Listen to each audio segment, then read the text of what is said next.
എൻ്റെ ദൈവം തൻ്റെ മഹത്വത്തിൻ്റെ സമ്പന്നതയിൽ നിന്ന് യേശു ക്രിസ്തു വഴി നിങ്ങൾക്ക് ആവശ്യമുള്ളതെല്ലാം നൽകും.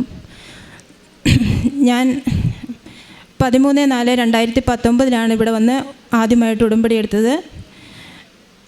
ഞങ്ങൾക്ക് ഉടമ്പടി എടുത്തപ്പോൾ ഇവിടെ വന്നിട്ട് നിയോഗങ്ങൾ വെക്കുവാൻ ഒന്നും ഉണ്ടായിരുന്നില്ല. എല്ലാം ദൈവം ഞങ്ങൾക്ക് നൽകി. ഞങ്ങളുടെ ജീവിതം സന്തോഷപ്രദമായിട്ടായിരുന്നു. ആദ്യം നിയോഗങ്ങൾ എന്താ വെക്കുക എന്നുള്ളൊരു ഇതൊക്കെയായിരുന്നു. പിന്നെ ഞങ്ങൾ നിയോഗങ്ങൾ 2-3 എണ്ണം എഴുതിയതിന് ശേഷം വീട്ടിലേക്ക് പോന്നു. അതിനുശേഷം ഞങ്ങളുടെ ജീവിതത്തിൽ എൻ്റെ ഹസ്ബൻഡിന്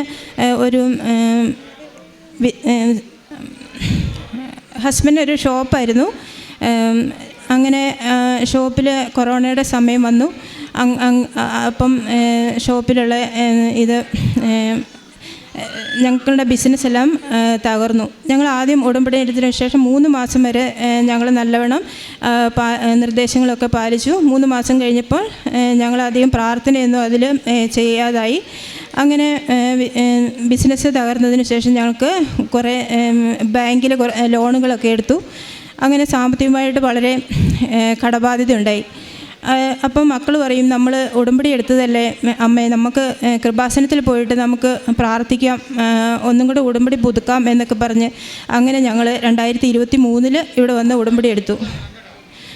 ഉടമ്പതിന് ശേഷം ഞങ്ങൾ നിർദ്ദേശങ്ങളെല്ലാം നല്ലവണ്ണം പ്രാർത്ഥിച്ചു. അങ്ങനെ ഞങ്ങളുടെ വീട് സ്ഥലവും വിൽക്കാൻ വേണ്ടിയിട്ട് ഞങ്ങളിവിടെ നിയോഗം വെച്ചു. അങ്ങനെ ആദ്യം വീട് സ്ഥലം എടുക്കാൻ വേണ്ടി ആളുകൾ വന്നിട്ടുണ്ടെങ്കിലും അവർ ഓരോ കാരണങ്ങൾ വന്ന് അത് മുടങ്ങി പോകുമായിരുന്നു. പിന്നെ ഞങ്ങൾ തീക്ഷ്ണമായി പ്രാർത്ഥിച്ചു. അതിൻ്റെ ഫലമായിട്ട് ഞങ്ങളുടെ വീട് സ്ഥലവും എടുക്കാൻ ഒരു ആൾ വരികയും അവർക്ക് വീട് കൊടുത്തു. ആദ്യം ഞങ്ങൾ 30 ലക്ഷം രൂപയായിരുന്നു ബാങ്കിൽ നിന്ന് ലോൺ എടുത്തത്. അത് 2017 ലോൺ എടുത്തത്. അത് പലിശയും കൂട്ടുപലിശയും എല്ലാം കൂടെ ചേർന്ന് 90 ലക്ഷം രൂപയായി അത് വർദ്ധിച്ചു. അപ്പം ഞങ്ങൾക്ക് ഈ വീട് സ്ഥലം വിൽക്കാതെ ഞങ്ങൾക്ക് ഒരിക്കലും ഈ തുക അടയ്ക്കുവാൻ ഞങ്ങൾക്ക് സാധിക്കില്ലായിരുന്നു.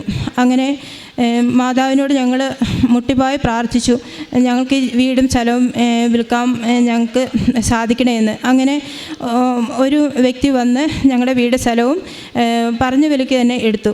പക്ഷേ ഞങ്ങൾ ലോൺ എടുക്കാൻ ചെന്നപ്പോൾ അവർ ബാങ്കിലെ പൈസ കടം തീർക്കാൻ വേണ്ടി ഞങ്ങൾ അവിടെ ചെന്നു. അപ്പോൾ അവർ പറഞ്ഞു 90 ലക്ഷം അടയ്ക്കണമെന്ന് പറഞ്ഞു. അപ്പം ഞങ്ങൾ പറഞ്ഞു, അത്രയും തുകയൊക്കെ ഞങ്ങൾക്ക് വീട് വിറ്റ് ബാക്കി ഞങ്ങൾക്ക് തുക കുറച്ചൊക്കെ ഉണ്ടാവുള്ളൂ, അതുകൊണ്ട് അതിൽ നിന്നെല്ലാം കുറച്ച് തരണമെന്ന് ഞങ്ങൾ അവിടെ വന്നു. അപ്പം ഞങ്ങളുടെ ഉടമ്പടിയിലെ ഉപ്പ് കൊണ്ടുപോയിട്ടുണ്ടായിരുന്നു. റവന്യൂ റിക്കവറിയൊക്കെ വന്ന സ്ഥലമായിരുന്നു. അങ്ങനെ ഞങ്ങൾ റവന്യൂ റിക്കവറി ഓഫീസിൽ പോയി ഞാനും മക്കളും പോയി അവിടെ ഉപ്പ് വിതറി പ്രാർത്ഥിച്ച് തിരിച്ചു പോന്നു. പിന്നെ അന്നേരം അവർ പറഞ്ഞു, നാളെ അദാലത്തുണ്ട്, നിങ്ങൾ വന്നോളൂ എന്ന് പറഞ്ഞു. അങ്ങനെ അദാലത്തിന് ഞങ്ങൾ ചെന്നു. അപ്പോൾ സീനിയർ ഓഫീസർമാരെല്ലാം നിരന്ന് നിൽക്കുക. അപ്പം അദാലത്തിന് ഞങ്ങളെ വിളിച്ചു. അപ്പം 90 ലക്ഷം അടയ്ക്കുമല്ലേ എന്ന് ചോദിച്ചു. ഞങ്ങൾ പറഞ്ഞു അത്രയും തുക അടയ്ക്കാൻ പറ്റില്ല. എന്നിട്ട് പറഞ്ഞു, ഞാൻ ആ ഉപ്പെല്ലാം മേശയിൽ ഇങ്ങനെ വിതറിയിട്ടു. അവർ കണ്ടില്ല ആ ഉപ്പ്. ഒത്തിരി ഉപ്പ് ഞാൻ അവിടെ വിതറിയിട്ടുണ്ട്. അവർ കണ്ടിട്ടില്ല ഉപ്പ്. അല്ലെങ്കിൽ അവർ ചോദിക്കില്ലേ എന്താണ് ഉപ്പൊക്കെ ഇവിടെ വിതറിയുന്നത്. പക്ഷേ മാതാവ് അതൊന്നും കാണിച്ചില്ല. മാതാവിനോട് ഞാൻ പറഞ്ഞു, സഞ്ചാരി മാതാവേ, അങ്ങ് തന്നെ സംസാരിക്കണം, ഇവരോട് ഞങ്ങളുടെ തുക കുറച്ച് കിട്ടണം എന്ന് ഞാൻ മാതാവിനോട് പ്രാർത്ഥിച്ചു. അതിൻ്റെ ഫലമായിട്ട് അവരോട് ഞങ്ങൾ പറഞ്ഞു, ഇത്രയും തുക അടയ്ക്കാൻ പറ്റില്ല എന്ന് പറഞ്ഞു. ഞങ്ങൾ പറഞ്ഞു, ഈ കൊന്ത കാണിച്ചിട്ട് പറഞ്ഞു, ഞങ്ങൾക്ക് ഈ കൊന്ത മാത്രമേ ഞങ്ങൾക്ക് ബാക്കിയുണ്ടാവുള്ളൂ, ഞങ്ങൾക്ക് ഇത് കുറച്ച് കിട്ടണമെന്ന് പറഞ്ഞു. അങ്ങനെ അവർ 90 ലക്ഷം രൂപയിൽ നിന്നും പിന്നെയും താഴ്ത്തി അത് പകുതിയാക്കി കുറച്ച് ഞങ്ങൾക്ക് തന്നു. അങ്ങനെ ഞങ്ങൾ വീടും സ്ഥലവും വിറ്റ് ആ കടബാധ്യത ഞങ്ങൾ തീർത്തു. രണ്ടാമതായിട്ട് എൻ്റെ ഓവറിയിൽ സിസ്റ്റ് ഉണ്ടായിരുന്നു. 2 സിസ്റ്റായിരുന്നു. അതിൽ സ്കാൻ ചെയ്തപ്പം ഇങ്ങനെ അതിൻ്റെ സിസ്റ്റിൻ്റെ വലിപ്പം കൂടുതലുണ്ടെങ്കിൽ അത് ഓപ്പറേഷൻ ചെയ്ത് കളയണമെന്ന് പറഞ്ഞു. അങ്ങനെ ഇവിടെ ഞാൻ നിയോഗത്തിൽ വെച്ച് രണ്ടാമത് തന്നെ സ്കാൻ ചെയ്തു. അവിടെ സ്കാൻ ചെയ്തപ്പോൾ അവിടെ സിസ്റ്റിൻ്റെ ഒരു 2 സിസ്റ്റ് ഉണ്ടായതിൽ ഒരു ചെറിയ ഇത് മാത്രമേ അവിടെ കാണാൻ സാധിച്ചിരുന്നുള്ളൂ. രണ്ടാമത്തെ രണ്ടാമത്തെ സ്കാനിങ്ങിൽ. അപ്പോൾ അന്ന് സ്കാൻ ചെയ്യാൻ പോയപ്പോൾ ഞാൻ ഈ വിശുദ്ധ തൈലം എടുത്ത് വയറിൽ തൂത്തിട്ടായിരുന്നു ഞാൻ സ്കാൻ ചെയ്തത്. അങ്ങനെ അതും അത്ഭുതകരമായി എനിക്ക് മാറ്റി കിട്ടി. മൂന്നാമതായിട്ട് എനിക്ക് മക്കൾക്ക് നല്ല full A+ കിട്ടാൻ വേണ്ടിയിട്ട് പ്രാർത്ഥിച്ചു. നല്ല മാർക്ക് കിട്ടാൻ വേണ്ടി പ്രാർത്ഥിച്ചു, നിയോഗം വെച്ചു. അതിൻ്റെ ഫലമായിട്ട് 2 പേർക്കും full A+ കിട്ടുകയും നല്ല 98% കൂടി അവർ നല്ല മാർക്ക് ലഭിക്കുകയും ചെയ്തു. ഇതെല്ലാം ഞാൻ നിയോഗത്തിൽ വെച്ച കാര്യങ്ങളാണ്. പിന്നെ അതും ചെറുതും വലുതുമായിട്ട് ഒരുപാട് അനുഗ്രഹങ്ങൾ ഞങ്ങളുടെ കുടുംബത്തിന് ലഭിക്കുകയുണ്ടായിട്ടുണ്ട്. അതുപോലെ എൻ്റെ കുടുംബത്തിലും എൻ്റെ സ്വന്തം കുടുംബത്തിലെല്ലാം കൃപാസന മാതാവിനെ എപ്പോഴും കൃപാസന മാതാവിനോട് പ്രാർത്ഥിക്കുന്നു. അവരുടെ ആവശ്യങ്ങളൊക്കെ നടത്തി തരുന്നുണ്ട്. എന്നെ വിളിച്ചു പറയും. ഞാൻ കൃപാസന മാതാവിനോട് പ്രാർത്ഥിച്ചപ്പോൾ എനിക്കതെല്ലാം കിട്ടി. മാതാവിൻ്റെ ഒരു ചെറിയ ഫോട്ടോ ഞാൻ കൊടുത്തിട്ടുണ്ടായിരുന്നു. ആ ഫോട്ടോ എൻ്റെ അമ്മ പ്രാർത്ഥിക്കുമ്പം പറയും, ഈ മാതാവ് 2, 3 മാതാവായിട്ട് കാണുന്നുണ്ട് എനിക്ക് പ്രാർത്ഥിക്കുമ്പോൾ. പിന്നെ ഞങ്ങൾ എവിടെ പോവുകയാണെങ്കിലും ഞങ്ങൾക്ക് വീട്ടിലാണെങ്കിലും പ്രാർത്ഥിക്കുമ്പോൾ മുല്ലപ്പൂവിൻ്റെ അഭിഷേകം ഞങ്ങൾക്ക് ലഭിക്കുകയുണ്ടായി. അതുപോലെ കാരുണ്യപ്രവൃത്തികളും പ്രേക്ഷിത പ്രവൃത്തികളും നന്നായി നടക്കുന്നു. പാവപ്പെട്ടവർക്ക് വേണ്ടിയിട്ടാണ് ഡ്രസ്സാണെങ്കിലും പൈസ ആയിട്ടും ഭക്ഷണം കഴിക്കാനുള്ള വേണ്ടി പൈസ ആയിട്ടും എന്നാൽ കഴിയുന്നതോടെ ഞങ്ങൾ കൊടുക്കുന്നു. അതുപോലെ പത്രം മേടിച്ചിട്ട് എല്ലാം ഹോസ്പിറ്റലിലൊക്കെ ആദ്യം കൊടുക്കുമായിരുന്നു. പക്ഷേ ഹോസ്പിറ്റലിൽ കൊടുക്കുമ്പോൾ പെട്ടെന്ന് തന്നെ തീർന്നു പോകുമായിരുന്നു. അപ്പം ഞാൻ ഓർത്തു ഈ വീടുകൾ തോറും കയറി ഇറങ്ങി കൊടുക്കുക, എന്നാൽ ഒരുപാട് വീടുകളിലുള്ളവരുടെ വിഷമങ്ങളൊക്കെ മനസ്സിലാക്കാമല്ലോ എന്നോർത്ത് ഈ പത്രം ഓരോ വീടുകളിൽ ചെന്ന് കൊടുക്കുമ്പോൾ അവർക്ക് കരഞ്ഞു പറയും, ഞങ്ങൾക്ക് ഇത് ആവശ്യമായിരുന്നു, ഈ പത്രം ഞങ്ങൾക്ക് മുമ്പും കിട്ടിയിട്ടുണ്ട്, പക്ഷേ ഇതിപ്പം നിങ്ങൾ കൊണ്ടുതരുന്നത് ഞങ്ങൾ ഒരുപാട് വിഷമത്തിലാണ്. പക്ഷേ ഞങ്ങൾ ഈ പത്രം വായിച്ചിട്ട് ഞങ്ങൾക്ക് പ്രാർത്ഥിച്ചിട്ട് ഒരുപാട് അനുഗ്രഹങ്ങൾ ഞങ്ങൾക്ക് കിട്ടി. ഒരുപാട് കരഞ്ഞാണ് അവർ ഞങ്ങളോട് അവരുടെ ഷെയർ ചെയ്യുന്ന അവരുടെ ഓരോ കാര്യങ്ങളും. അതുപോലെ ഒരു വീട്ടിൽ ചെന്നപ്പം ഒരു ടീച്ചറിൻ്റെ വീട്ടിലാണ് പത്രം കൊടുത്തപ്പം ഒരു കുഞ്ഞു കൊച്ചുണ്ടായിരുന്നു. അപ്പം പത്രം കൊടുത്തപ്പോൾ ആദ്യം ഞാൻ പറഞ്ഞു, ഈ പത്രം വായിച്ച് നോക്ക്, ഇതിന് നല്ല അനുഗ്രഹങ്ങൾ കിട്ടുമെന്നൊക്കെ പറഞ്ഞു. മക്കൾ പഠിക്കുമ്പോൾ ഇത് അവർക്ക് വായിക്കാൻ കൊടുക്കുക, നല്ല മാർക്കൊക്കെ കിട്ടുമെന്ന് പറഞ്ഞു. അപ്പം ആ ടീച്ചർ പറഞ്ഞു, അതെങ്ങനെയാണ് മാതാവ് എങ്ങനെയാണ് അങ്ങനെ പറയുന്നത്, പഠിക്കാതെ എങ്ങനെയാണ് മാർക്ക് കിട്ടുന്നതെന്ന് ചോദിച്ചു. അപ്പോൾ എനിക്ക് ഒത്തിരി വിഷമമായി, മാതാവിനെ പറ്റിയാണല്ലോ അവരിങ്ങനെ പറയുന്നതെന്ന്.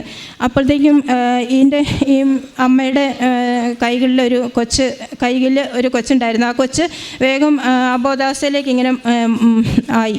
അപ്പോഴത്തേക്കും അവർക്കും ഒരു സങ്കടം ആയി, ഇതെന്താണ് ഇങ്ങനെയെന്ന്. അപ്പം പെട്ടെന്ന് അവർക്ക് മനസ്സിലായി, ഈ അമ്മ മാതാവിനെ ഇങ്ങനെ നിഷേധിച്ച് പറഞ്ഞതിൻ്റെ ആയിട്ടായിരിക്കും എന്നോർത്ത് അവർ പെട്ടെന്ന് ഞങ്ങൾക്ക് ഒരു പത്രം പോരാ, 2 പത്രം വേണമെന്നും പറഞ്ഞ് അവർ മേടിച്ചു. അന്നേരം ആ കൊച്ച് പെട്ടെന്ന് എണീറ്റ് ആക്റ്റീവായിട്ട് കാണപ്പെട്ടു.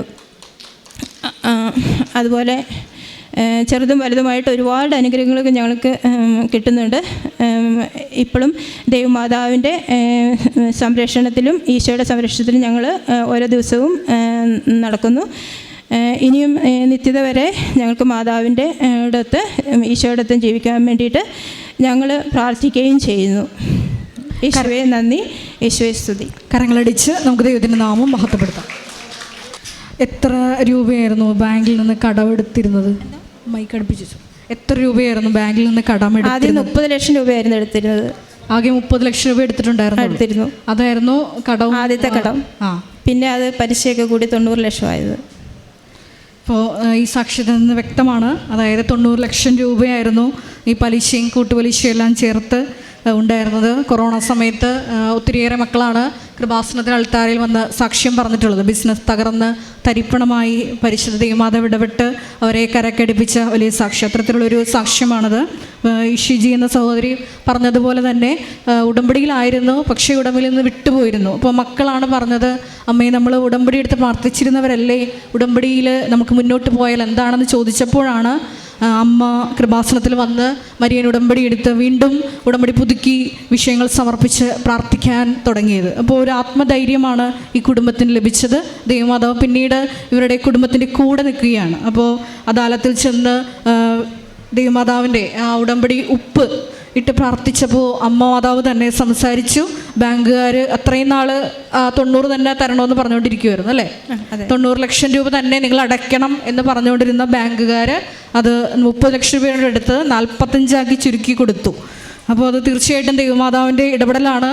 കാരണം ഇതെല്ലാം ബാങ്കുകാരെടുക്കുന്ന ഫൈനൽ ഡിസിഷനാണ്, നമുക്കൊന്നും ചെയ്യാൻ പറ്റില്ല. അവർ പറഞ്ഞതാണ്. അപ്പോൾ ദൈവമാതാവ് ഇവർക്ക് നീതിയും ന്യായവും സ്ഥാപിച്ചു കൊടുത്തു.